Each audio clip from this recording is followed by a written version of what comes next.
Hello everyone, welcome to my channel study studio. ये बेटा कल हमने करवाया था क्लास 10 का चैप्टर नंबर 2 राम लक्ष्मण परशुराम संवाद। क्या है? राम लक्ष्मण परशुराम संवाद। और क्षितिज बुक का नाम है। ओके, तुलसीदास द्वारा रचित है। ये बालकांड से, रामचरितमानस के बालकांड से है। आपको क्या करना है, इसके आज क्वेश्चन आंसर लेकर आए हैं हम आपके लिए। क्वेश्चन आंसर करवाएंगे सारे 10 क्वेश्चन है इसमें, ठीक है। यहाँ से तो फटाफट करवाएंगे, जैसे क्लास 10th है, फटाफट बच्चे बड़े बच्चे हैं, समझ भी जाते हैं, कोई इशू नहीं है। और क्वेश्चन नंबर 1 से कराएंगे, आप फटाफट उनको समझ लेना और अपने लाइन में बच्चे एक्सप्लेन करेंगे, ठीक है। कोई रट्टाफिकेशन नहीं है कहीं पर भी। जैसा जो ये 3 स्टैंजा करवाए गए हैं ये वाले, इन्हीं में से ही सारे क्वेश्चन बन रहे हैं। ये हैं और एक इधर है, ठीक है। इनमें से ही सारे क्वेश्चन बनाएंगे। और कल जो हमने समझाया था उसमें से कंप्लीट आपको समझ में आ गया होगा, आशा है सभी को समझ में आ गया होगा। और आज हम इसी में से सारे क्वेश्चन करवा देंगे। जो लाइन हमने कल जो बताई थी, सारी क्वेश्चन के आंसर उसी में से हैं। ज़रा ध्यान से देखिए बेटा, क्वेश्चन नंबर 1, टाइम वेस्ट नहीं करना, ठीक है। परशुराम के क्रोध करने पर लक्ष्मण ने धनुष के टूट जाने के लिए कौन कौन से तर्क दिए हैं? तो क्या है कि जब धनुष टूट गया था तो परशुराम आए और क्रोध करने लगे, तो लक्ष्मण ने क्या क्या तर्क दिए, क्या क्या कहा, लक्ष्मण ने क्या क्या कहा धनुष टूटने पर, वो चीज़ लिखनी है आपको। तो परशुराम के क्रोध करने पर लक्ष्मण ने धनुष के टूट जाने पर ये तर्क दिए, ठीक है। लक्ष्मण ने क्या कहा कि बचपन में हमने तो बहुत सारे ऐसे धनुष तोड़े हैं स्वामी, इस पर इतना क्रोध क्यों है आपको, इससे इतना लालच क्यों है, क्यों इसमें इतनी ममता है? ऐसा आया था ना किताब पाठ में, आपको इस धनुष में ऐसी क्या ममता है? हमने तो ऐसे बहुत सारे धनुष तोड़े हैं, तब तो आपने कभी क्रोध नहीं किया इतना। सभी धनुष एक समान होते हैं। इस पुराने से धनुष के टूटने से क्या लाभ और क्या हानि? इस पुराने से धनुष के टूटने पर क्या लाभ और क्या हानि? और इन्होंने तो, राम ने तो क्या किया था, ये धनुष तो राम के द्वारा स्पर्श करने के मात्र से टूट गया। राम ने तो इन्हें नया समझकर हाथ ही लगाया था कि हाथ लगाते ही स्पर्श करते ये टूट गया। ये तो बहुत पुराना धनुष था, ठीक है। इसमें राम का कोई दोष नहीं, अतः आप बिना किसी बात के क्रोध क्यों कर रहे हैं? सब कुछ उस कल बताया गया था, वही ये की लाइन है। ओके, नेक्स्ट देखिए। परशुराम के क्रोध करने पर राम और लक्ष्मण की जो प्रतिक्रियाएं हुई, परशुराम ने जब क्रोध किया तो दोनों के स्वभाव अलग अलग हैं। राम का स्वभाव शांत है और उसका लक्ष्मण का स्वभाव कैसा है, उग्र है। तो उन दोनों की जो जो प्रतिक्रिया हुई थी दोनों में, उनके आधार पर क्या क्या अलग है, क्या क्या विशेषताएं वो बतानी है। तो राम लक्ष्मण के अलग अलग हैं। परशुराम के क्रोध करने पर राम और लक्ष्मण की जो प्रतिक्रियाएं हुई, परशुराम के क्रोध करने पर राम और लक्ष्मण की जो प्रतिक्रिया हुई, उनके आधार पर दोनों के स्वभाव अलग अलग हैं। श्री राम धैर्यशील हैं, आपको याद ये अक्षर करना है, धैर्यशील और विनम्र, ठीक है। बाकी सारा क्वेश्चन आप खुद कर दोगे। श्री राम धैर्यशील हैं, विनम्र हैं और परशुराम के कठोर शब्दों को, कठोर वचनों को सुना उन्होंने और सहजता से आंसर दिया। यही नहीं, उन्होंने विनम्र स्वभाव से, सहज स्वभाव से क्रोधी परशुराम के का सम्मान करते हुए उनको अपने आप को उनका सेवक बताया, है ना। जब उन्होंने क्रोध किया कि धनुष किसने तोड़ा है, मेरे सामने आओ, ये सब कहा, तो उन्होंने, श्री राम ने बड़े सहज भाव से कहा कि शिव के धनुष को तोड़ने वाला कोई आपका ही कोई दास होगा, तो आप मुझे कहिए क्या आज्ञा है। आया था ना ये, आप ये लाइन भी लिख सकते हो जैसे मैं बोल रही हूँ, वो भी सही है। तो श्री राम ने धैर्य और शील से, विनम्रता के साथ परशुराम के कठोर वचनों को सुना और अपने विनम्र स्वभाव से क्रोधी परशुराम का सम्मान करते हुए स्वयं को उसका सेवक बताया। किसका? परशुराम का। उन्होंने कहा कि मैं आपका सेवक हूँ। लेकिन लक्ष्मण का स्वभाव उग्र था, उग्रता से और उद्दंडता से। उद्दंडता होता है कि जल्दबाजी करना, लड़ाई, शरारती और गुस्सा टाइप में। उसकी वाणी धुरी से भी अधिक तेज है। किसकी? लक्ष्मण की। उन्होंने अपने व्यंग वचनों से, लक्ष्मण ने अपने व्यंग वचनों से परशुराम को और अधिक क्रोधित कर दिया था। लक्ष्मण ने अपने व्यंग भरे वचनों से, व्यंग होता ताने मारना, वो उन्होंने कहा था नहीं तो पुराना सा धनुष था, हाथ लगाते टूट गया, इसमें आपको क्यों इतना वो हो रहा है ना। तो उसके व्यंग भरे वचनों से परशुराम और अधिक क्रोधित हो गए थे। इस प्रकार लक्ष्मण का स्वभाव राम के से बिल्कुल विपरीत है। राम के स्वभाव से सर्वथा विपरीत है। राम का स्वभाव यदि फूल के समान कोमल है तो लक्ष्मण का कैसा है, कांटे के समान चुभने वाला स्वभाव है। ठीक है, ये लाइन भी आपको जरूर लिखनी है। राम का स्वभाव फूल है और लक्ष्मण का स्वभाव कांटे के समान तीखा है, चुभने वाला है। उपस्थित समाज के लोग भी लक्ष्मण के स्वभाव को उचित नहीं कहा, यानी कि अनुचित ही कहा। क्वेश्चन नंबर 3 देखिए बेटा। क्वेश्चन नंबर 3 में लक्ष्मण परशुराम के बीच में जो संवाद हुआ था उनके बारे में बताना है आपको। तो देखिए, जो संवाद के जो आपको अच्छा लगे, उनके संवाद, उनकी जो बातचीत थी, उनमें जो जो आपको अच्छी लगी वो लिखनी है। आप ये लिख रख के ये भी लिख सकते हो, और इनसे अलावा कोई आपको जो कोई और अच्छी बात लगी वो भी लिख सकते हो। इसमें परशुराम की उनकी संवाद लिखनी है जो जो अच्छी लगी आपको। तो लक्ष्मण ने कहा, मुनिवर, हमने बचपन में बहुत से धनुष तोड़े हैं, लेकिन हे स्वामी, अब तब तो ऐसा क्रोध आपने नहीं किया। इस पर धनुष आपकी इस धनुष से आपकी ऐसी क्या ममता है कि जो इतना गुस्सा हो रहे हो? पुराना सा तो धनुष था, है ना। परशुराम ने कहा, हे राजकुमार, तू काल के वशीभूत है। परशुराम को गुस्सा है तो परशुराम ने क्या कहा, तू काल के वशीभूत है, तुझे मेरा डर नहीं लग रहा, तू मेरे स्वभाव को नहीं जानता, तू सोच समझ कर नहीं बोल रहा है। धनुष को समान, इस शिव के धनुष को तू सामान्य धनुष के समान समझ रहा है ना। फिर लक्ष्मण ने कहा, हमारे विचार में तो सभी धनुष समान है, हमारे विचार में तो सभी धनुष समान है। इस पुराने धनुष के भंग होने पर क्या लाभ और क्या हानि, यानी कि इस पुराने से धनुष के टूटने पर क्या लाभ और क्या हानि, हमारे लिए तो सभी समान है। यह भ्राता राम के छूने मात्र से टूट गया, इसमें उनका कोई दोष नहीं है, ये लक्ष्मण ने कहा था। फिर परशुराम ने कहा, अरे दुष्ट बालक, तू मेरे स्वभाव को नहीं जानता। हे मूर्ख, तू बालक है इसलिए मैं तुम्हें नहीं मार रहा हूँ, और तू मुझे वो कह रहा था ना, मूर्ख, मुझे अज्ञानी ब्राह्मण समझ रहा है, या जड़ आया ना, जड़, और मैं तुझे बालक समझ के नहीं मार रहा हूँ, और तू मुझे मूर्ख समझ रहा है, मूर्ख ब्राह्मण समझ रहा है। मैं बाल ब्रह्मचारी हूँ, क्रोधी ब्राह्मण हूँ, और क्षत्रियों का दुश्मन हूँ। मैंने अपने भुजाओं के बल से पृथ्वी के क्षत्रियों को हीन कर दिया था, और बहुत सारे ब्राह्मणों को भूमि में, उनकी भूमि को लेकर दान दे दी थी ब्राह्मणों को। तू मेरे इस फरसे को देख, जिससे सहस्त्र भुजाओं को काटा है, बहुत सारी हजारों भुजाओं को इस फरसे ने काटा है। गर्भ में स्थित बच्चा भी विनाश करने वाला मेरा कुल्हाड़ा बड़ा ही कठोर है। गर्भ में स्थित बच्चा भी मतलब मेरे कुल्हाड़े की क्रोध से डरकर मर जाता है। ठीक है, इतना ही लिखना आपको। आगे फिर लक्ष्मण कहते हैं, हे मुनीश्वर, आप स्वयं को बहुत बड़ा योद्धा समझते हैं, बहुत महान योद्धा समझते हैं, मुझे बार बार अपना कुल्हाड़ा दिखाते हो। लक्ष्मण फिर व्यंग करते हैं उसके ऊपर, आप तो अपने आप को बहुत बड़ा योद्धा समझते हो, फिर भी आप मुझे बार बार कुल्हाड़ा दिखाते हो। ऐसा लगता है जैसे आप पहाड़ को फूंक मार कर उड़ा दोगे। ऐसा लग रहा है जैसे आप पहाड़ को फूंक मार कर उड़ाना चाहते हो। मैं कासे के फल, हमने छुई बताया था, वो भी ठीक है, कासे के फल भी ठीक है। मैं कासे के फल के समान दुर्बल नहीं हूँ, जो तुम्हारी तर्जनी को देखकर डर जाऊंगा। यानी कि तुम बार बार फरसा दिखा रहे हो, तो मैं कासे के फूल के समान दुर्बल नहीं हूँ, जो तुम बार बार फरसा दिखाओगे तो मैं तुम्हारे फरसे को देखकर डर जाऊंगा, तर्जनी के समान डर जाऊंगा, तर्जनी को देखकर।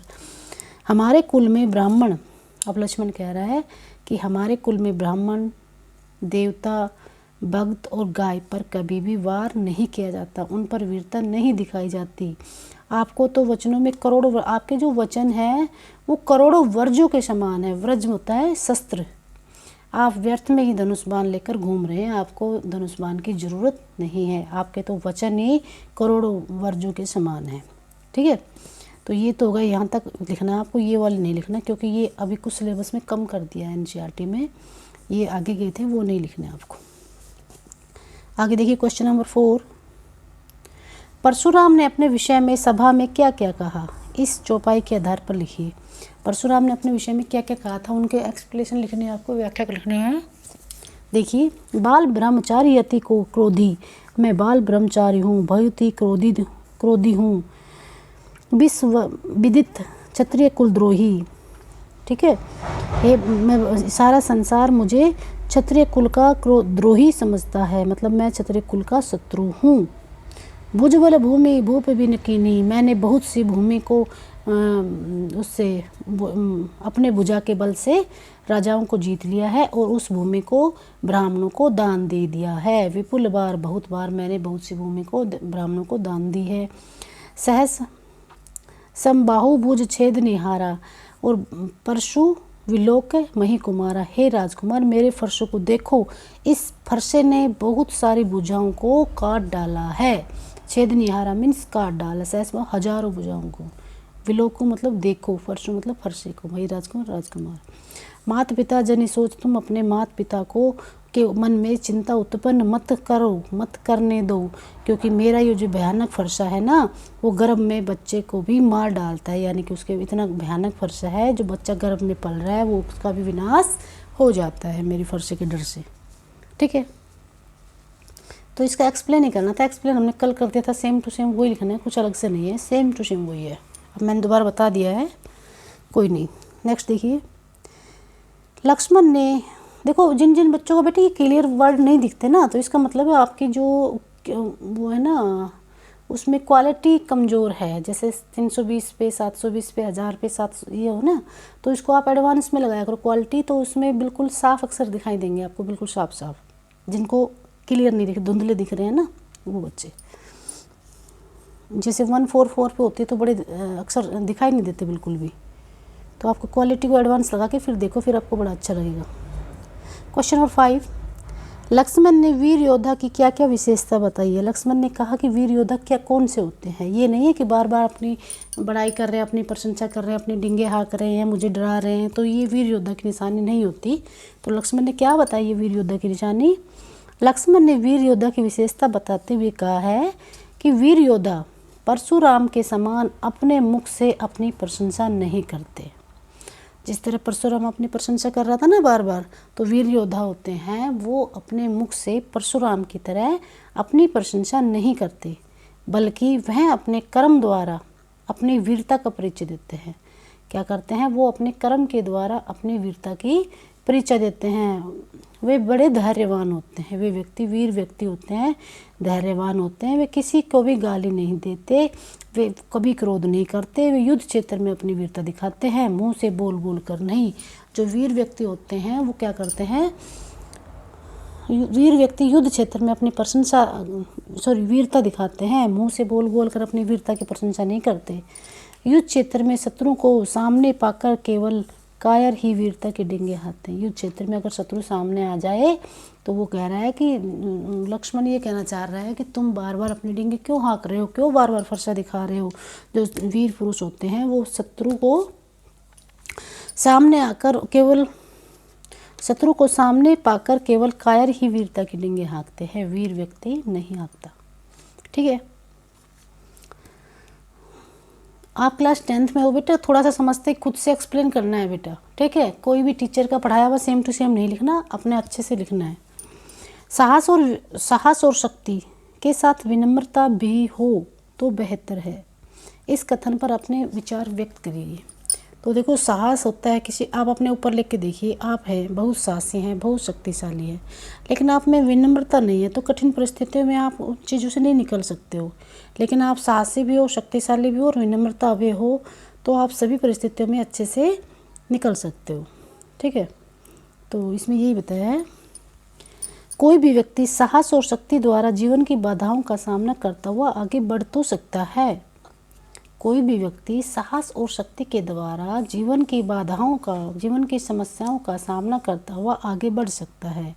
वह विपरीत परिस्थितियों पर भी विजय प्राप्त कर सकता है, लेकिन मनुष्य के लिए साहस और शक्ति के पर्याप्त नहीं है। केवल साहस और शक्ति ही पर्याप्त नहीं है, उसमें विनम्रता का होना भी बहुत ज़रूरी है। उसके स्वभाव में, जैसे राम के स्वभाव में विनम्रता थी ना, उस तरीके से शांत स्वभाव, लेकिन उसके स्वभाव में विनम्रता भी बहुत ज़रूरी है। यदि वह अपने क्रोध पर नियंत्रण पाकर विनम्रता से स्थिति को संभाल लेता है तो उसे निश्चय ही सफलता मिलती है। अगर जैसे परशुराम को क्रोध आ गया, लक्ष्मण को क्रोध आ गया, तो वो विनम्र स्वभाव नहीं कर पा रहे थे, तो वो कह रहा है कि उसी के ऊपर कहा है, यदि वह अपने क्रोध पर नियंत्रण पाकर विनम्रता से बात करे तो स्थिति को संभाल लेता है, तो उसे निश्चय ही सफलता मिलती है। तो इस चैप्टर में यही है कि राम ने बड़ी विनम्रता से काम लिया, लक्ष्मण ने तेज तर्राट से काम लिया। तो इस संसार में साहस और शक्ति के साथ विनम्रता का होना बहुत ज़रूरी है। ठीक है, तो आप समझ गए होंगे मैं क्या कहना चाह रही हूँ। संसार में साहस और शक्ति के साथ विनम्रता का होना बहुत बहुत ज़रूरी है। ओके, अब ये भाव स्पष्ट क्वेश्चन नंबर 7 में है, भाव स्पष्ट करिए। तो ये वही एक्सप्लेनेशन है, कै और खे करना है, गे नहीं करना है, क्योंकि ये चैप्टर में से हटा दिया है। कै और खे ही है, बुक में तो कै और खे है, क्योंकि ये न्यू एनसीईआरटी ये पुरानी है। देखते हैं, इसमें 2 ही हैं, हाँ 2 ही करने। ठीक है बेटा, वो आपने एक्सप्लेन की ना, वही चीज़ें हैं। आगे देखिए क्वेश्चन नंबर 8। पाठ के आधार पर तुलसीदास के भाषा सौंदर्य पर 10 पंक्तियाँ लिखनी है। तुलसीदास की भाषा सौंदर्य कैसी थी? तो सबसे पहले आप क्या लिखोगे? तुलसीदास एक बहुत ही अच्छी कवि हैं। कविवर तुलसीदास ने रामचरितमानस में परिमार्जित और साहित्यिक हिंदी भाषा, ये दोनों वर्ड आपको याद करने हैं, परिमार्जित तथा साहित्यिक हिंदी भाषा का प्रयोग किया है। उसके बाद आपको क्या करना है? प्रस्तुत पाठ में अभिद्रा, लक्षण, व्यंजना, शब्द, शक्तियों का ही समुचित प्रयोग हुआ है। ये 4-5 वर्ड याद कर लेना, ये चैप्टर में है। अभिद्रा, लक्षणा, व्यंजना, शब्द, शक्तियों का ही समुचित प्रयोग किया है उसने अपने इस पाठ में। प्रसाद, माधुर्य तथा ओज, गुणों का समुचित प्रयोग, ये भी आपको याद करना है। अगर आपको याद सारे नहीं हो रहे तो आप ये छोड़ सकते हो, ये ऑनलाइन। ठीक है, प्रसाद ये लिखनी जरूरी है। प्रसाद, माधुर्य, ओज, गुणों का समुचित प्रयोग हुआ है। यही नहीं, बाकी तो आगे तो आसान है। ये 2 लाइनें टफ है, बाकी आसान है। यही नहीं, कवि ने व्रज क्षेत्र में प्रचलित मुहावरों का, व्रज क्षेत्र में क्या क्या मुहावरे और लोकोक्तियाँ का भी सुंदर प्रयोग किया है।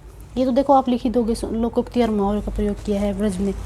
ठीक है, इसी प्रकार अनुप्रास अलंकार का पुनरुक्ति, प्रकाश, उपमा, रूपक, उत्प्रेक्षा, अतिशयोक्ति अलंकार, ये अलंकारों के आपको नाम याद करने हैं। ये अलंकारों का इन्होंने प्रयोग किया है।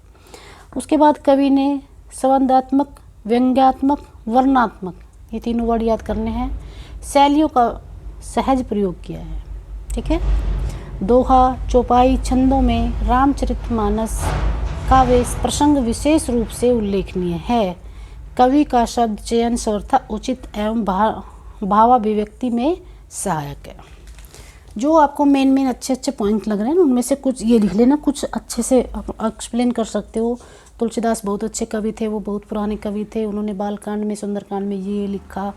ठीक है, और कुछ जो भी तुमको याद आता है अपनी समझ से, कुछ भी थोड़ा और बड़ा करना चाहो तो लिख सकते हो।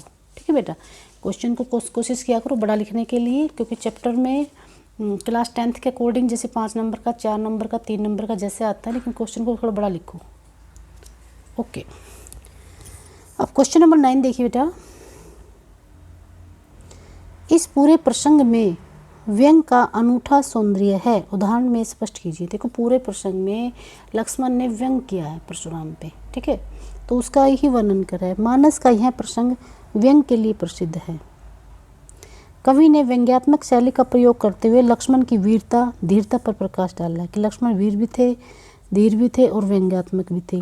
सर्वप्रथम परशुराम सभा में प्रवेश करते समय कहते हैं, जिसने भी शिव के धनुष को तोड़ा है वह अन्य राजाओं से अलग हो जाए, नहीं तो सारे राजा मारे जाएंगे। ऐसे बोला था ना उसने। इस पर लक्ष्मण व्यंग करते हुए कहते हैं, बहु धनु तोरी लरिकाई, कबू न हसी रिस कि नहीं गोसाई, यही धनु पर ममता के ही हेतु।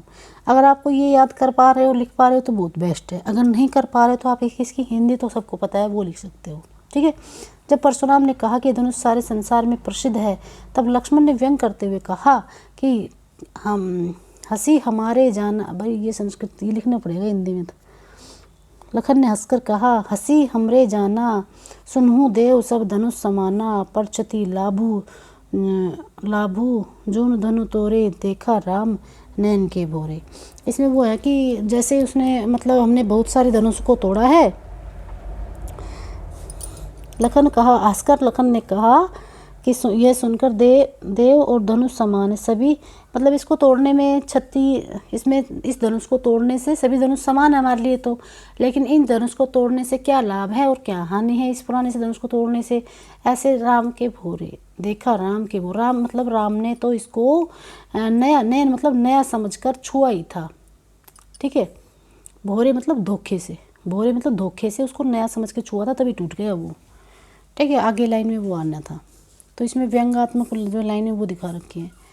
तो अगर आपको हिंदी में जैसी ब्रजभाषा की लाइनें ये आपको ध्यान नहीं रहती तो आप उसको हिंदी में भी लिख सकते हो। जो ये 2 लाइन लिख के ना व्यंग्यात्मक, तो आप उसको हिंदी में लिखना।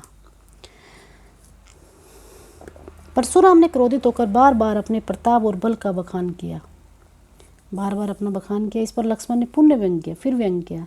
बिहेसी लखनऊ बोले मृदु बानी, अहो मुनि से महाथर बानी, पुनि पुनि हो दिखाओ गठारू, बहत उड़ावन फूकी पहारू। यहाँ पर क्या है, वो ये लाइन है उसकी, तुम बार बार मुझे फरसा देख कर क्यों डरा रहे हो, तुम तो ऐसा कर रहे हो जैसे पहाड़ को फूंक से ही उड़ा दोगे। मैं कोई छुई मुई का पौधा नहीं हूँ जो तुम्हारी तर्जनी से ही जल खत्म हो जाऊंगा। ये भी लक्ष्मण ने परशुराम पर व्यंग किया था। जब परशुराम विश्वामित्र से कहते हैं कि लक्ष्मण को उनके बल और प्रताप से अवगत करा दे अन्यथा वह मारा जाएगा, तो लक्ष्मण पुण्य व्यंग करते हैं। ये नहीं करना बेटा आपको, क्योंकि इससे आगे का ख़त्म कर दिया है सिलेबस से, यहाँ तक ही लिखना है आपको, ठीक है। और चैप्टर क्वेश्चन नंबर 10 देखिए, ये व्यंग्यात्मक है ना। अगर आपकी ये याद कर पाते हो, देखो ये लाइनें ऐसे कैसे तो ठीक है, अगर नहीं कर पाते हो तो आप हिंदी में लिख देना इसको, मतलब उसका व्याख्या लिख देना हिंदी में क्या है। निम्नलिखित पंक्तियों में प्रयुक्त अलंकार पहचान कर लिखो। बालकू बेली बदो नहीं तोरी, तो इसमें अनुप्रास अलंकार है। कोटि कुलिस सम वचनु तुम्हारा, इसमें अनुप्रास और वो है उपमा है। यही 2 करने हैं आपको, ये 2 नहीं करने हैं क्योंकि ये सिलेबस में अब कट गए हैं, ठीक है। और तो कुछ नहीं है इसमें, यही है अभ्यास में तो। और आप इनके वर्ड मीनिंग भी पढ़ लेना, बड़े आसान से हैं ये भी, ठीक है बेटा। तो ये चैप्टर कंप्लीट होता है। आशा है सभी बच्चों को सबसे ज़्यादा आपको फोकस करना है इन 3 स्टैंजा पे, ये स्टैंजा और 2 ये। अगर आपने इनको अच्छे से समझ लिया ना, अच्छे से लाइन टू लाइन हर वर्ड को, तो आप कहीं से भी कुछ भी घुमा फिरा के कुछ भी आ जाए कहीं से भी आप उसका एक्सप्लेन अच्छे से कर पाओगे, ठीक है बेटा। तो आपको सभी को अच्छे से इसको याद कर लेना है, समझ लेना है, और कोशिश किया करो बेटा खुद से पढ़ने की, और अच्छे पढ़ा करो, अच्छे परसेंटेज बनाने हैं सबको। 10th क्लास बड़ी क्लास हो जाती है, बड़े समझदार बच्चे हो जाते हैं। तो मुझे आशा है सभी बच्चे बहुत ही अच्छे से पढ़ाई करेंगे और बहुत ही अच्छे से नंबर लाएंगे, सभी बच्चे खूब मेहनत करेंगे। अगर वीडियो आपको अच्छी लग रही है तो लाइक एंड सब्सक्राइब कीजिए। Thank you very much.